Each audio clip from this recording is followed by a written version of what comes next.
दोस्तों, जैसा कि आपने पिछले भाग में देखा, शीनू की शादी एक पागल से हो जाती है। शीनू दुर्गे माँ की परम भक्त थी और वह अपने पति भानु को वैष्णो देवी लेकर जाती है, जिससे उसके पति की दिमागी हालत ठीक हो जाती है। इधर चौधराइन अपनी बेटी के रिश्ते के लिए कहीं बात करती हैं, लेकिन उनकी बेटी रितु किसी और को पसंद करती थी। फिर वह लड़का एक दिन रितु के कमरे में आता है और उसकी आवाज़ सुनकर शीनू उसके कमरे में पहुंच जाती है, जिससे वे दोनों साजिश करके शीनू को फंसा देते हैं। फिर वह लड़का रितु की बजाय शीनू को पकड़ लेता है। आओ शीनू, आओ, हम भाग चले यहाँ से। चलो, हम अपनी नई दुनिया बसा लेंगे। चलो शीनू। अभी सबकी नींद खुल जाती है और सब बाहर आ जाते हैं। चौधराइन भी। बहू, बहू, छोड़ दे इसे। कौन है ये लड़का? अरे तू यहाँ कैसे? मैं इसे बहुत प्यार करता हूँ और मैं इसे ले जाने के लिए आया हूँ। नहीं नहीं माँ जी, ये झूठ बोल रहा है। नहीं माँ, भाभी झूठ बोल रही है। रितु, ये क्या कह रही है तू? मैं ठीक कह रही हूँ। माँ, ये दुर्गे माँ की भक्तन बनके प्रिय चरित्र दिखा रही है। नहीं नहीं, ऐसा नहीं हो सकता, ऐसा नहीं हो सकता, ये सच नहीं है। माँ, मैं आज तक इसलिए चुप रही कि आपको और भैया के दिल को चोट न पहुँचे। तभी वहाँ भानु आ जाता है। ये सब क्या हो रहा है शीनू? ये सब झूठ है। ये सब लोग मेरे ऊपर झूठा इल्जाम लगा रहे हैं। असल में ये लड़का रितु का प्रेमी है और वो इसे जबरदस्ती यहाँ से लेने आया था। मैंने उसे छुड़ाना चाहा तो उसने जबरदस्ती मुझे पकड़ लिया। ये सब झूठ है। मुझ पर ये लोग झूठा इल्जाम लगा रहे हैं। तुम्हारी यहाँ आने की हिम्मत कैसे हुई? चल भाग यहाँ से, भाग। भानु उस लड़के को 2 थप्पड़ खींच के लगाता है और वहां से भगा देता है। वाह भाभी वाह, क्या खूब झूठ बोला है आपने। मेरे भैया के पागलपन का फायदा उठाकर खूब छुप छुप कर मिलती रही उससे। माँ, उस दिन गार्डन में जो लड़का आया था, हाँ, वो इन्हीं से मिलने आया था। ये झूठ बोल रही थी। और आज रात जब इनका पर्दा फाश हो गया तो इल्जाम मेरे ऊपर लगा रही हैं। नहीं। शीनू, मैं तो तुम्हें देवी समझता था। देवी, तुम्हारी पूजा करता था।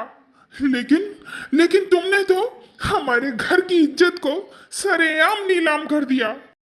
नहीं, नहीं स्वामी, कम से कम आप तो मुझ पर विश्वास करिए।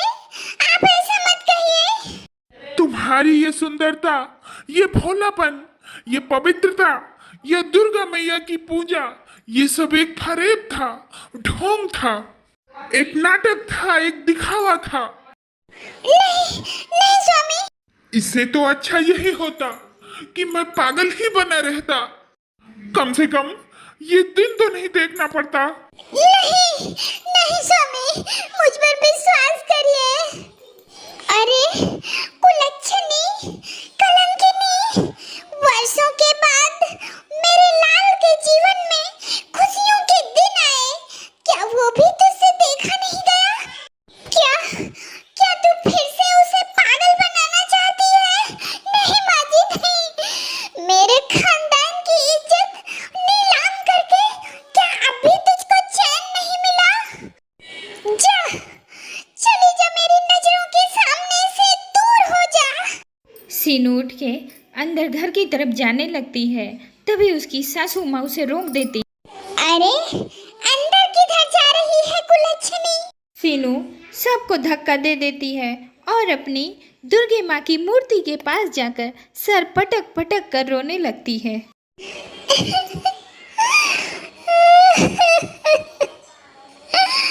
वाह माँ वाह, क्या खूब अच्छा सिला दिया है तुमने मेरी पूजा का, मेरी भक्ति का। इस दुनिया में आँख खुलते ही मेरी माँ मर गई। बचपन से लेके जवानी तक सौतेली माँ के ताने सुनती रही। मैंने कुछ नहीं बोला क्योंकि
इधर चौधराइन को यकीन नहीं हो रहा था। वो बैठकर मन ही मन सोच रही थी।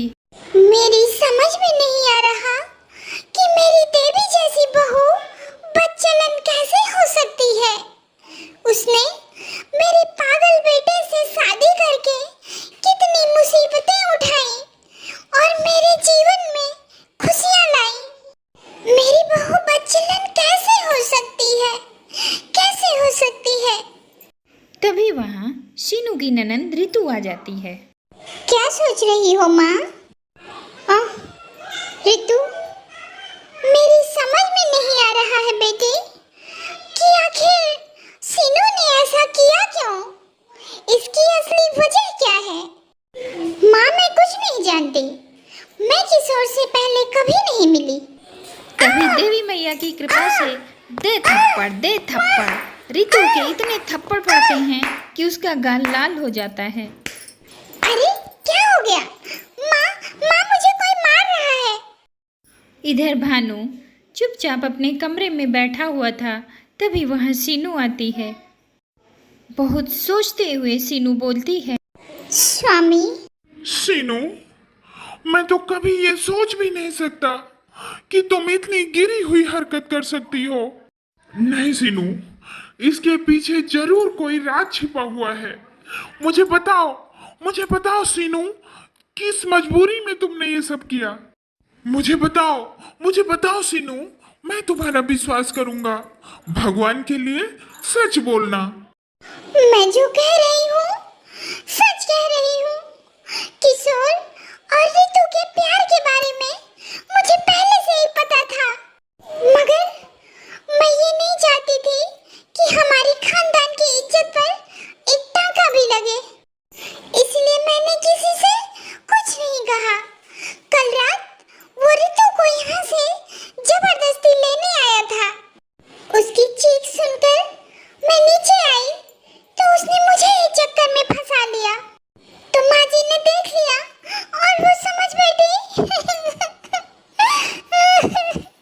मैं सच कह रही हूँ, मैं दुर्गे माँ की कसम खा के कहती हूँ, मैं सच कह रही हूँ। आप मेरा विश्वास कीजिए। अगर यही सच है तो सच और झूठ का फैसला किए बगैर मैं चैन की सांस नहीं लूंगा।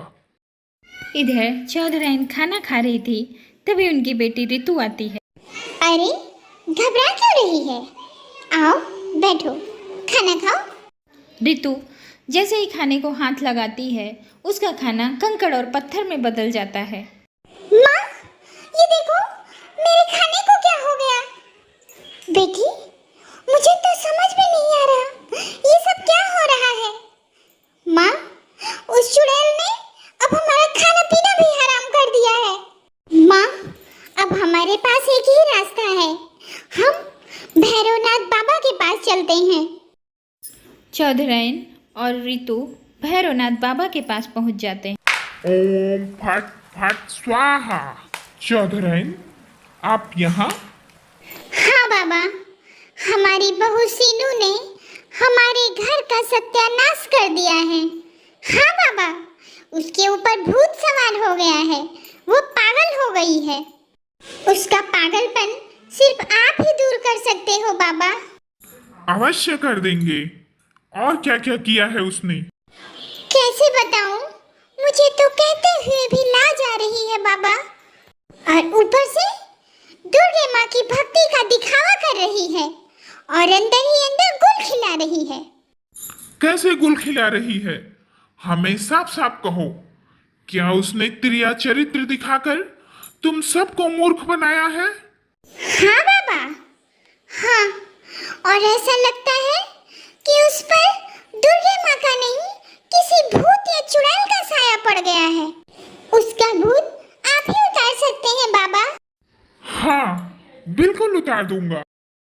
फिर अगले दिन सब सीनू को लेके इस तांत्रिक के पास आ जाती हैं।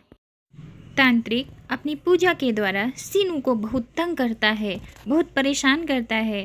तभी सीनू की भक्ति से प्रसन्न होकर माँ दुर्गा वहाँ प्रकट हो जाती हैं। उठो बेटी शीनू। माँ, माँ। तुम धन्य हो माँ, तुम धन्य हो। मेरी पूजा से प्रसन्न होकर तुमने मुझे दर्शन दिए माँ। मैं तुम जैसे पाखंडी तांत्रिक से कभी प्रसन्न नहीं होती। तुमने क्या सोचा कि तुमने तंत्र मंत्र करके मेरी कृपा प्राप्त कर ली? ये सब झूठ है, पाखंड है, मिथ्या है।